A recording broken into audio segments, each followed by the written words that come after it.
The Republic of Indonesia is made up of more than 17,000 islands in the area between the Indian and Pacific Oceans.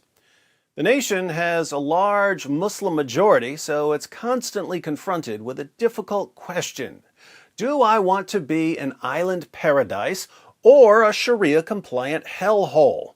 Island paradise, Sharia-compliant hellhole.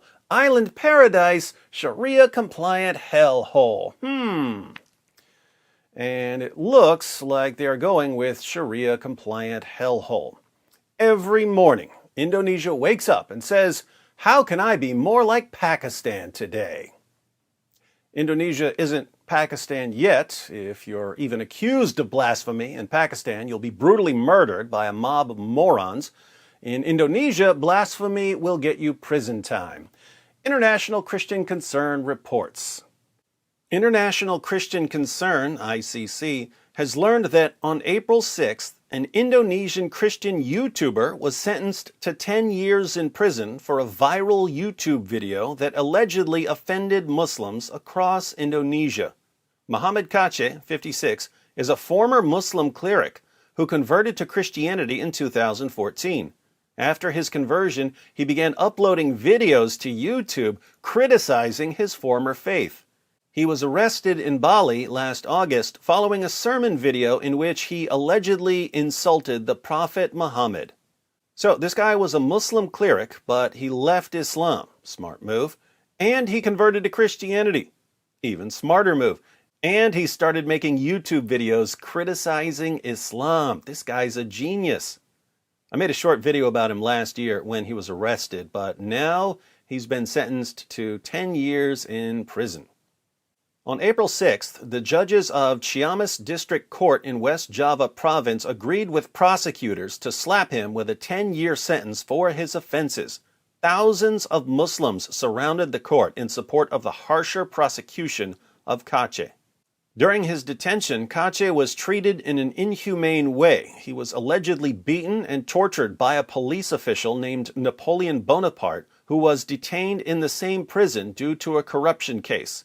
Bonaparte forced Kace to eat his excrement.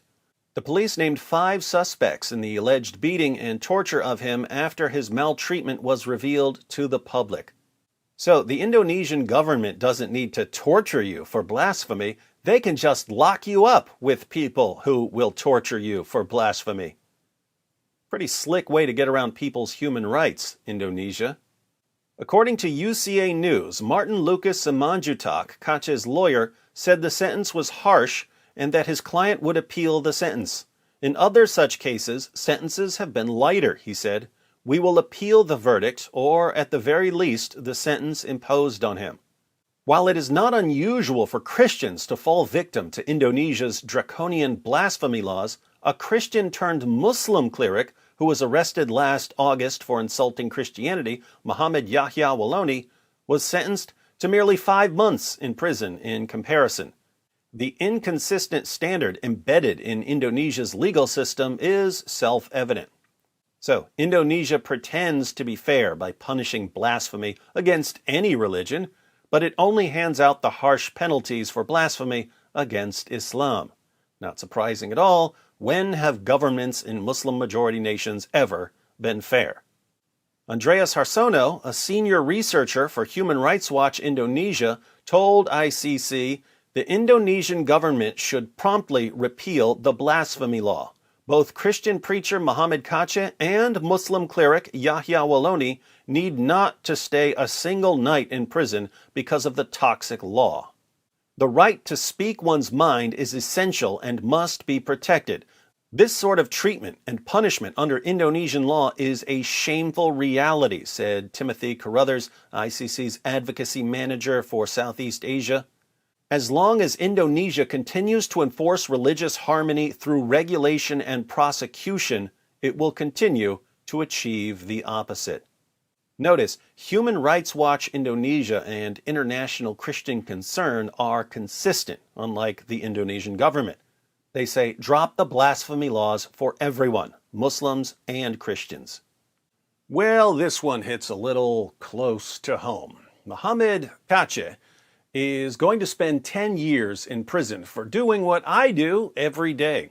He's going to spend 10 years in prison for criticizing the most obvious false prophet in history, an illiterate 7th century Arabian caravan robber who decided that he owns the world. Mohammed Kace is in prison for stating the obvious.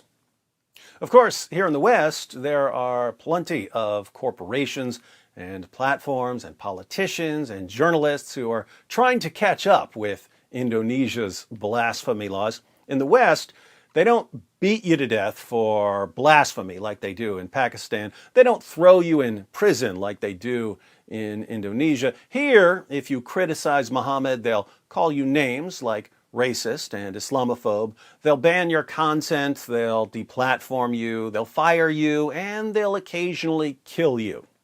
Just ask the Charlie Hebdo cartoonists. Oh, you can't, because they were slaughtered in the name of Allah for making fun of the fake prophet that nearly everyone in any position of power here says we're not supposed to make fun of. Who knows? Maybe we'll pass Indonesia and go straight to acting like Pakistan. It just backfired on you. It just backfired on you. This is a part of a religion. There's a reason to it. Yeah?